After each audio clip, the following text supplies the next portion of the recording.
association Apocalypse, non. Alors je vais vous raconter l'histoire de cette association, parce que quand même, vu que ça marche, je vais baisser un peu dans les tours. Alors, cette association, comment elle est née? Elle est née dans les manifs contre la réforme des retraites. Parce que juste quelques mois avant, il y avait la guerre en Ukraine qui s'était déclarée, l'opération spéciale russe qui s'était déclarée.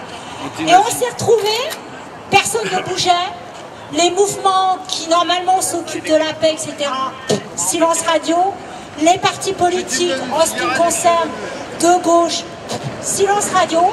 Donc on s'est retrouvés à 4 ou 5 avec des tracts qu'on avait fait dans notre coin pour informer les gens de ce qui se passait réellement en Ukraine et en Russie et de la guerre civile que les russophones subissaient en Ukraine.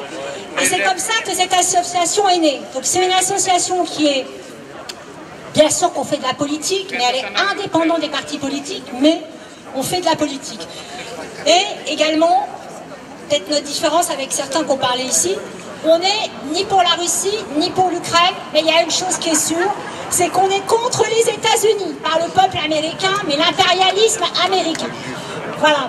Alors, ce que je vais vous raconter ici, c'est en fait la pensée unique, le narratif que les gens vous recrachent dans les manifs.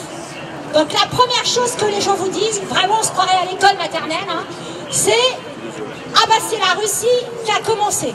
Voilà, alors les gens ils vous disent ça, donc une fois qu'on a dit ça, la chose est pliée, la chose est entendue, voilà, donc on n'a plus qu'à aller se battre. Donc par rapport à ça, nous on a expliqué aux gens que il y avait quand même une guerre civile en Ukraine depuis des années, qu'il y avait des russophones qui se faisaient massacrer. Donc on a rappelé à nos petits camarades, parce que dans les manifs contre les retraites, il y avait beaucoup de gens de la gauche, plutôt sociétale, et un peu de gens de la gauche sociale. On leur a dit, mais c'est bizarre, parce que quand les gens se font massacrer, par exemple les Ouïghours, etc., alors là, vous êtes là, on entend ça toute la journée. Mais là, il y a des gens qui se font massacrer en Ukraine, des russophones, des gens qui vivent dans des camps, et non, on ne vous entend pas. Donc ça, c'est le premier poncif. Ce que j'avais aussi envie de dire, il faut bien en prendre conscience, c'est que cette guerre, c'est une guerre de classe. Parce que dans le Donbass, c'est le prolétariat le plus ancré, le plus développé qui est présent dans le Donbass. Ce sont des mineurs, ce sont des ouvriers, ce sont des paysans qui ont vu se faire piquer leurs terres, qui ne veulent pas qu'on leur pique leur usine, qui ont vu toutes les multinationales leur piquer leurs ressources, alors que c'est un pays extrêmement riche.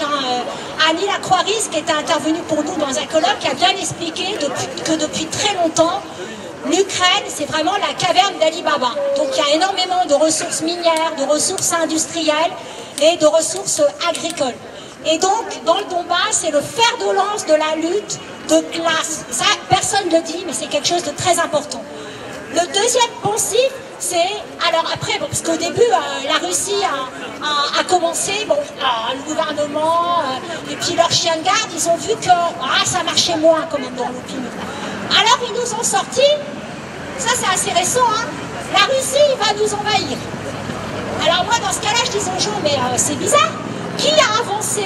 C'est l'OTAN qui a avancé vers la Russie ou c'est la Russie qui a avancé vers l'OTAN?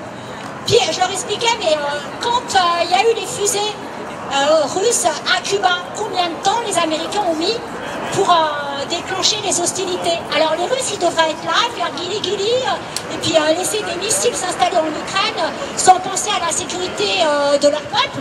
Donc ça, c'est un point qui est très important. Et le dernier point, alors là, c'est le dernier poncif qui nous ont sorti, c'est les Ukrainiens, bien sûr, ils se battent pour la démocratie, on est tous d'accord, on a tous remarqué. Ça, c'est ça que les gens vous sortent dans les manifs. Les gens, donc ils nous disent, les Ukrainiens, ils se battent pour la démocratie. Alors je sais pas, moi, je lis la presse, même la presse américaine, je vois que y a 11 partis politiques qui ont été interdits depuis Maïdan et puis après Zelensky. Je vois qu'il y a 3 journaux qui ne sont plus autorisés. Je vois qu'il Il y a des opposants au gouvernement de Zelensky qui sont morts en prison.